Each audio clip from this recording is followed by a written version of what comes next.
সবুজ চা বাগানের ভেতরে থাকার এক টুকরো শান্তির ঠিকানা। জানলা খুললেই দিগন্ত বিস্তৃত সবুজ, চোখে লাগে নেশা, স্বপ্ন। ঘর থেকেই শুনতে পাবেন হাতি বা ময়ূরের ডাক, সুযোগ হলে দেখাও পেতে পারেন। সাথে 4 বেলা সুস্বাদু বাঙালি খাবার। কিনা চাই বলুন তো এরকম একটা শান্তির ঠিকানা? এবারে দুদিনের ছুটিতে গিয়েছিলাম সবুজের মাঝে অবসর যাপনের ইচ্ছে। কোনো ঘোরাঘুরি বা সাইট সিইং নয়, শুধুই প্রকৃতিকে উপভোগ। আর সবুজের ঠিকানা বলতেই আমার চোখের সামনে ভেসে ওঠে ডুয়ার্সের মনোমুগ্ধকর পরিবেশ।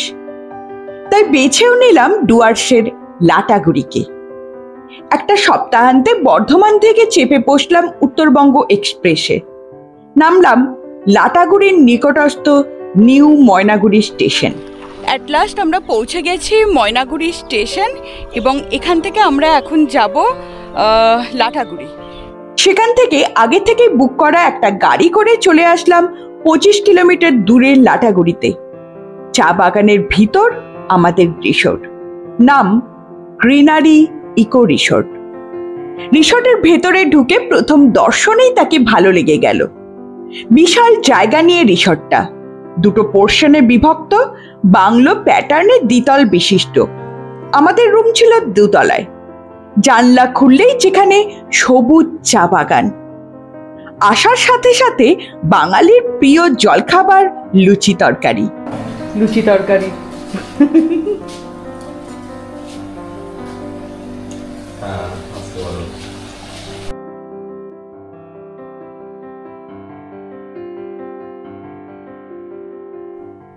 লুচি আর সাদা আলু, সাদা ঠিক নয়, এখানে একটু হলুদ পড়েছে, আলুর তরকারি, তার সঙ্গে ডিম সেদ্ধ। এটাই হচ্ছে লাটাগুড়ি রিসর্টে আমাদের আজকে ব্রেকফাস্ট। তো অপশন ছিল, আমরা লুচিটাকে বেছে নিয়েছি। তারপরে আমরা যাব চা বাগান ঘুরতে। টিফিন সেরে ফ্রেশ হয়ে গেলাম চা বাগান ঘুরতে। সকালে চা পাতা তোলার কাজ শেষ। মহিলা শ্রমিকরাই প্রধানত এই চা পাতা তোলার কাজে যুক্ত থাকেন। শ্রমিকরা ফিরছে বাড়ি। এখন চলছে বাছাইয়ের কাজ। বাছাই শেষে সেই চা পাতা গাড়ি বন্দি হয়ে চলে যাবে কারখানায়। এসব দেখে কিছুক্ষণ আপন মনেই কাটালাম চা বাগানের ভিতর। তারপর রিসর্টে ফিরে মাছ সহকারে বাঙালি খাবার। চলুন এবার সম্পূর্ণ রিসর্ট ও তার ঘরগুলো আপনাদের সাথে শেয়ার করি, ঘুরে দেখাই সম্পূর্ণ রিসর্টটি। আমরা এই গ্রিনারি রিসর্টে যেই রুমটাই আছে ওই রুমটা আপনাদের সঙ্গে একটু শেয়ার করি, অর্থাৎ রুমটার একটু রুম ট্যুর করাই আপনাদেরকে। চলুন। যেহেতু পুরো একদিন যাবত রুমটাতে আছি, রুমটাতে আপনারা দেখতে পাচ্ছেন যে বারান্দা, এটা বারান্দার বাইরেই আছে এরকম ভর্তি চা বাগান। ওইদিকে ওদের রিসর্টের আর একটা পোর্শন, যার নিচের তলা হচ্ছে খাবারের জায়গা, ওপরের তলায় আপনারা থাকতে পারবেন, থাকার জায়গাও আছে। আর এখানে আমরা যে পোর্শনটাতে আছি সেই পোর্শনে ওপরেও ঘর আছে। আমাদের পাশাপাশি 2টি ঘর দেওয়া হয়েছে এবং এই ঘরে আমরা আছি। ঘরটা দেখতে পাচ্ছেন বিশাল বড় একটা ঘর, একটা বড় খাট আছে। এবং বড় খাট বলতে আমি বলবো না যে এটা একটা সিঙ্গেল একটা বিশাল বড় বেড আছে, সেরকম নয়। 2টো সিঙ্গেল বেড কিন্তু অ্যাটাচ করা আছে। এতে অনেক সুবিধাও আছে এবং এখানে অনায়াসে 3 জন হয়ে যাবে।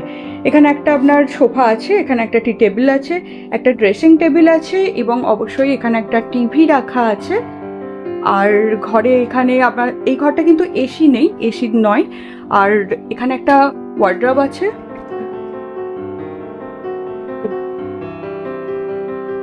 এবং এই ঘরের সবচেয়ে বড় পাওনা হচ্ছে এই জানলাটা।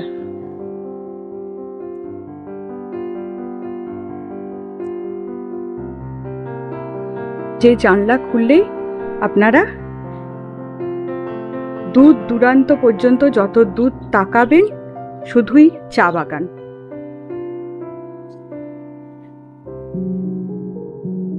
সকালবেলায় তো ভীষণ ভালো লাগছিল যখন আমরা ঘুম থেকে উঠেছি। শুধু পর্দাটা সরিয়ে দিলেই আর কিছু লাগবে না, চোখের একটা আরাম।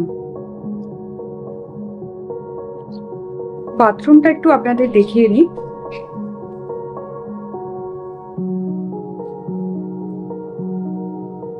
বাথরুমটাও বিশাল বড় এবং দেখতে পাচ্ছেন পুরো একটা বলা যায় ঘরের সমান বাথরুম। কোমোড আছে, এখানে শাওয়ার আছে, এখানে একটা বেসিন আছে, গিজার আছে, আয়না দেওয়া আছে এবং সম্পূর্ণ পরিষ্কার পরিচ্ছন্ন ভীষণ সুন্দর একটা বাথরুম।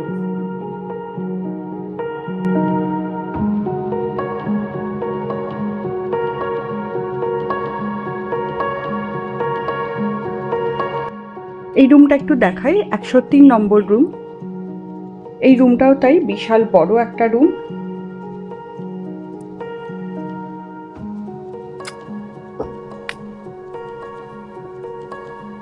সেম এখানে একটা ড্রেসিং টেবিল আছে, এখানে একটা টি টেবিল আছে, টিভি আছে, ওখানে আর একটা টি টেবিল দেওয়া আছে, এখানে বাথরুম, একটা ওয়ার্ড্রব আছে এবং বিশাল একটা বড় বেড আছে। প্রত্যেক ঘরেই সেম। বাথরুমটাও একটু দেখিয়ে দিই।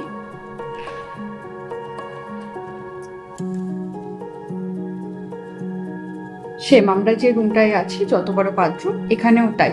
এখানে বাথরুমগুলো বিশাল বড় প্রত্যেকটা রুমে।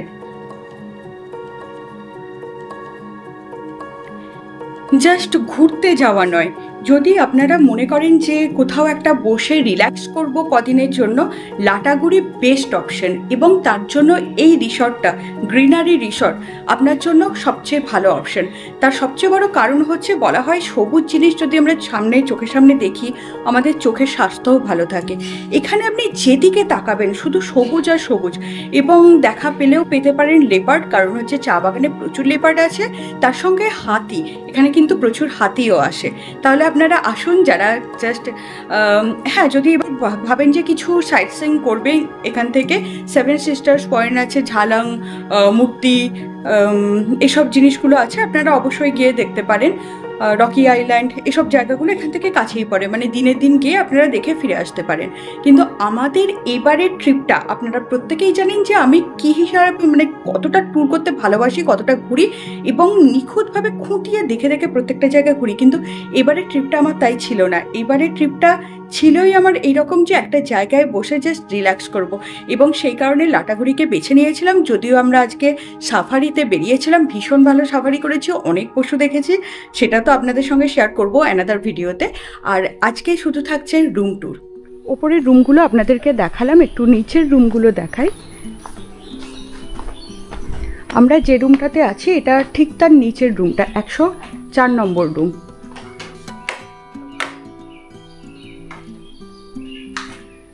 সেম একটা বড় বেড আছে, ওখানে ওয়ার্ড্রব দেখতে পাচ্ছেন, সোফা আছে, আর টি টেবিল আছে, ড্রেসিং টেবিল আছে, টিভি আছে, সমস্ত কিছু। এবং এখানে কি আচ্ছা, এখানে কি যদি কেউ শুধু রুম নিতে চায়, রুম নেওয়া যায়? খাবার দাবার না খেয়ে শুধু রুম নেওয়া যায় তো? মোটামুটি আমাদের এই পুরো রিসর্টটাতে কতগুলো এই আছে রুম আছে? 9টা রুম। কতজন তার মানে থাকতে পারবে? যদি 3 জন করে থাকে তাহলে 3 জন করে থাকা যায়, তাই তো? অ্যালাউ করা হয়? আচ্ছা, এটা 3 জন করে হবে। এই পাশে ঘরটা হবে 3 জন করে। সবগুলো তো একই রকম আছে না? এই ঘরটা একটু বড় ঘর।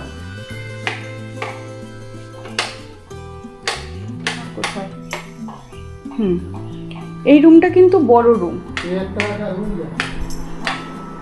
ওই ওপরেরটা না, নিচেরটা, আর ওপরের গুলো? আচ্ছা আচ্ছা, এই রুমটা কিন্তু বড় রুম। এটাতে দেখতে পাচ্ছেন এটা অ্যাকচুয়ালি 4 বেডের। এখানে 2টো সিঙ্গেল বেড আছে, এখানে 2টো সিঙ্গেল বেড আছে, তার সঙ্গে সোফা আছে এবং ওয়ার্ড্রব আছে, আপনার ড্রেসিং টেবিল আছে, টিভি আছে, বাথরুমগুলো সেম। শুধুমাত্র আপনি 2 থেকে 6 জন যদি একসঙ্গে থাকতে চান তখন কিন্তু এই রুমগুলো আপনারা নিতে পারেন। ভীষণ পরিষ্কার পরিচ্ছন্ন, ডেকোরেশন দেখছেন খুব সুন্দরভাবে ডেকোরেট করা, চারিদিকে কাঠের ফিনিশিং এবং ভীষণ সুন্দর। ঠিক খাবারের অর্থাৎ ডাইনিং যে স্পেসটা, ওর পাশেই কিন্তু আর একটা রুম আছে যেটা 4 বেডের রুম। এবং ওপরে আপনারা যে 2টো রুম দেখতে পাচ্ছেন, এই দুটো কিন্তু আমাদের সেম যে, আচ্ছা হ্যাঁ ওটা আমি দেখে এসেছি। হ্যাঁ আচ্ছা, নিচে একটা আছে, ওটাও সেম ক্যাটাগরি, তাই তো? এটাও হচ্ছে ওই 4 বেডের রুম। দুটোই 4 বেডের রুম আছে, তাই তো? 2টো 4 বেডের রুম, বাকি হচ্ছে সবই ডবল বেডরুম। জাস্ট ভিউটা আপনাদের একবার দেখাই।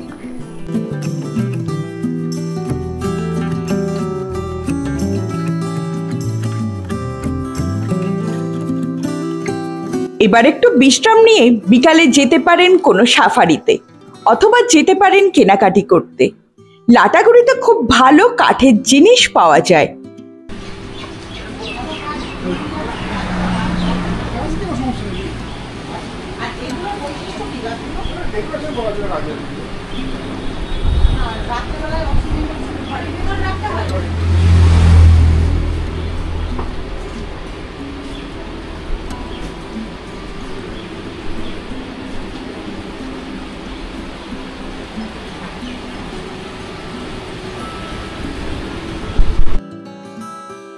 দেখে আসুন পাশেই অবস্থিত মহাকাল মন্দির, যে জায়গার মান্যতা বিশাল।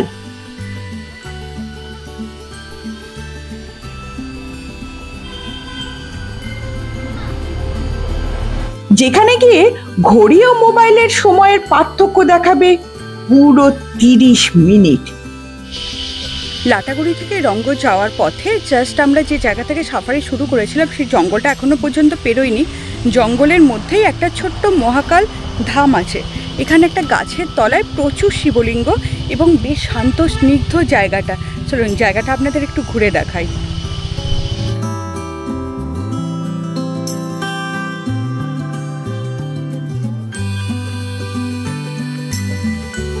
সন্ধ্যার মধ্যে রিসর্টে ফিরুন, কারণ সন্ধ্যার পর লেপার্ড ও হাতি বেরোনোর চান্স থাকে বেশি।